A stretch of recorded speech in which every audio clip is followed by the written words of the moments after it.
आप लोगों के लिए लेकर आए कक्षा 9वीं की गणित की पहला चैप्टर संख्या पद्धत। इस संख्या पद्धत में हम आप लोगों को पढ़ाने वाले हैं संख्याओं के प्रकार। प्राकृतिक संख्या, गिनती की सभी संख्याओं के समूह को प्राकृतिक संख्या कहते हैं। सपोज कर लो जैसे 1, 2, 3, 4। अब गिनने में जो भी संख्याओं का प्रयोग हम करते हैं उन्हीं संख्याओं को हम प्राकृतिक संख्या कहते हैं। अब गिनने में जैसे हम कुछ संख्याओं को प्रयोग में नहीं लेते हैं, जैसे 1/2 हो गया, 0.5 हो गया, या 3/4 हो गया, -3 हो गया। गिनने में कभी भी देखेंगे ऐसी संख्या कभी भी नहीं आएंगी, तो ऐसी संख्या प्राकृतिक संख्या नहीं होंगी। दूसरी संख्या हमारी होगी पूर्ण संख्या। पूर्ण संख्या क्या होता है? प्राकृतिक संख्या में अगर हम शून्य को मिला दें तो जो संख्या प्राप्त होगा उन संख्याओं के समूह को हम पूर्ण संख्या कहेंगे। जैसे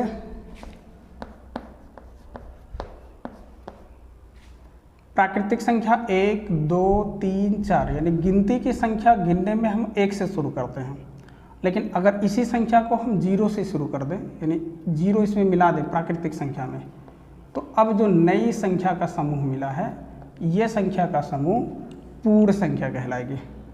ठीक है। तीसरी प्रकार की संख्या हमारी होगी पूर्णांक। और ये पूर्णांक, इस पूर्ण संख्या में यदि हम प्राकृतिक संख्या के ऋणात्मक संख्या को मिला दें और जो नया समूह प्राप्त होगा उस समूह को हम पूर्णांक कहेंगे। अब इसका जैसे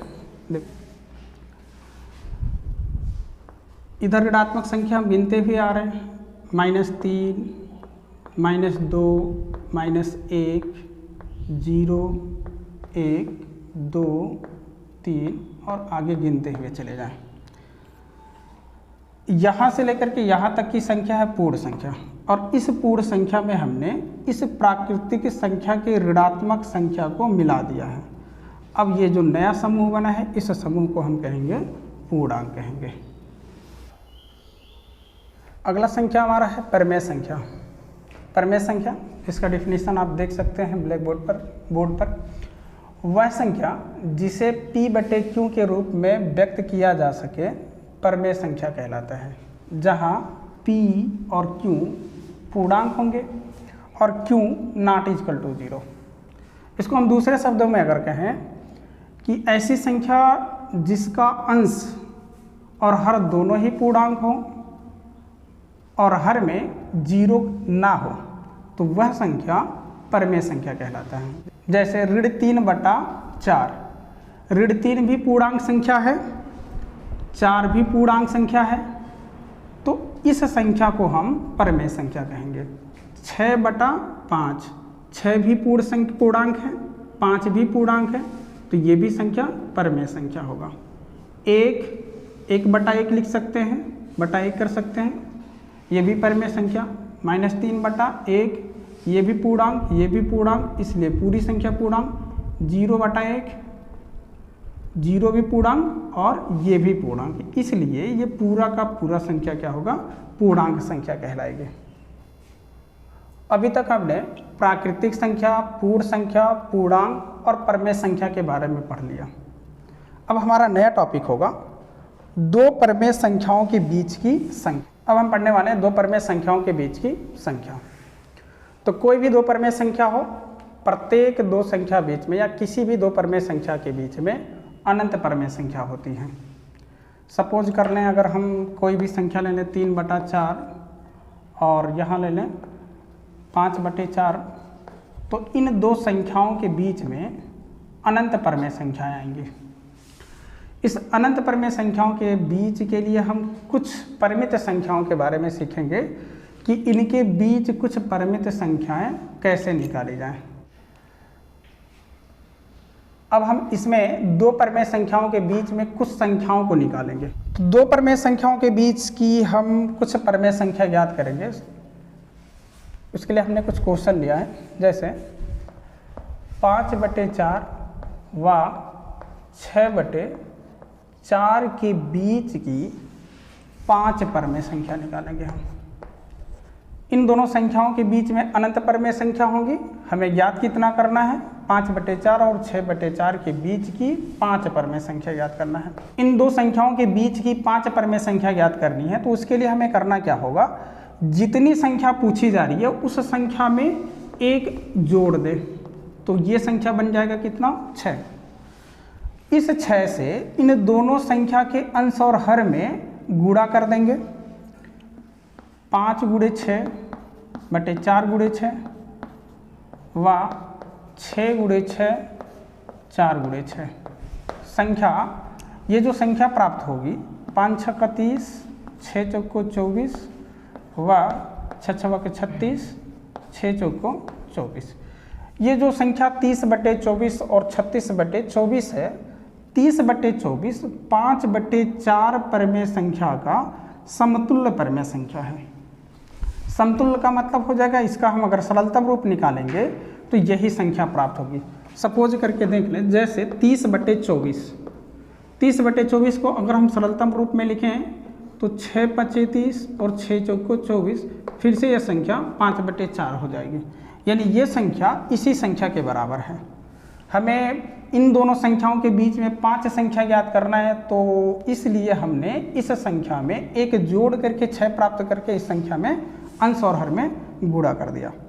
अब इनके बीच की हमें 5 परमेय संख्या ज्ञात करनी है, तो लिखेंगे इसलिए 5/4 व 6/4 के बीच की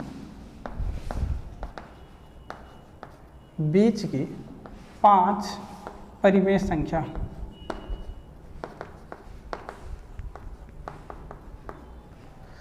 क्या होगा इसके बाद, यानी इनके बीच की बात की जा रही है, यानी ये संख्या और ये संख्या छोड़ करके बीच में जितनी भी संख्या आ रही हैं वो हम लिख लेंगे। इसके बाद क्या आएगा, 30 के बाद आएगा 31, तो 31/24, 31 के बाद 32/24, फिर 33/24, 34/24, 35/24। अब ये जो संख्या प्राप्त हुआ है, ये पांचों संख्या इन दो परमेय संख्या के बीच में आएगी। अगर इन दोनों संख्या को सरलतम रूप में दशमलव रूप में व्यक्त कर दें, इनको भी दशमलव रूप में व्यक्त कर दें और इन सारे संख्या को दशमलव रूप में व्यक्त कर देंगे, तो देखेंगे ये सारे संख्या इससे बड़ी और इससे छोटी प्राप्त होगी। यानी कुल मिलाकर के अगर हमें किसी भी दो परमेय संख्या के बीच में जितनी भी परमेय संख्या ज्ञात करना होगा, उस परमेय संख्या की संख्या में एक जोड़ करके उसी संख्या से इन दोनों संख्या के अंश में और हर में गुणा कर देंगे। गुणा करने के बाद प्राप्त नई संख्या के बीच की संख्या को लिख देंगे और यही संख्या इन दो संख्याओं के बीच की संख्या होगी। अब इसी सीरीज में हम दूसरी प्रकार की संख्याओं के बीच की संख्या लेंगे। हालांकि इसके पहले जो संख्या हमने पढ़ा, उस संख्या में जब दोनों संख्याओं के हर समान थे तो उसके लिए सेम प्रोसेस था।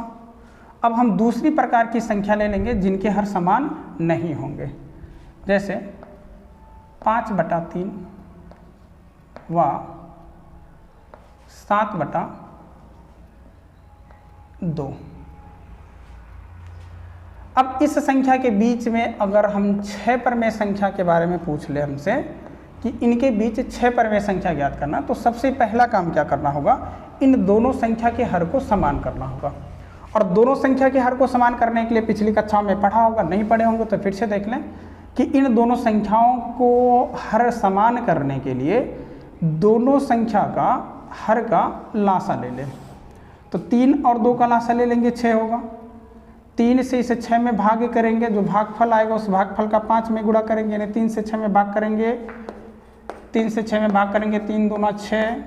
इस 2 का गुणा जिससे भाग किया है उसी के अंश में करेंगे, तो 5 का गुणा 2 में होगा, 5 दूना 10 व 2 का गुणा करेंगे, 2 का भाग करेंगे इस 6 में, तो 2 3 6, इसमें गुणा करेंगे तो आएगा 7 3 21।